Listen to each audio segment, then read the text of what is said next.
तो प्लीज जोरदार तालियां बजाइएगा कि लोकतंत्र भारत का कब स्वतंत्र बन जाता है जब कोई नेता आकर के जनता पर तक जाता है। कि लोकतंत्र भारत का कब स्वतंत्र बन जाता है जब कोई नेता आकर के जनता पर तक जाता है। जनता को जब न्याय मिलेना, कि जनता को जब न्याय मिलेना वो हक हो जाती है, नेताओं को जीत इलेक्शन बस राहत हो जाती है। कि नेताओं को जीत इलेक्शन बस राहत हो जाती है। जनता आज दबी बैठी है महंगाई के बोझ तले, कि जनता आज दबी बैठी है महंगाई के बोझ तले। जनता पीछे जा रही है बस दसिया मूसी के सोच तले, कि जनता पीछे जा रही है बस दकिया मूसी के सोच तले। जनता के पैसों से अपनी जेबों को गरमाया है, कि जनता के पैसों से अपनी जेबों को गरमाया है। भारत के नेताओं ने जनता को यूं भरमाया है। हर किसान है परेशान, कि हर किसान है परेशान,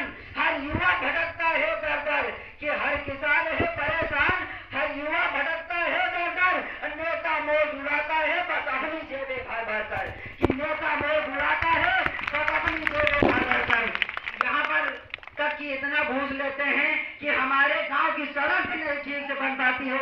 इसी बात पर एक लाइन कहूंगा, आप लोग जोरदार तालियां बजाइएगा।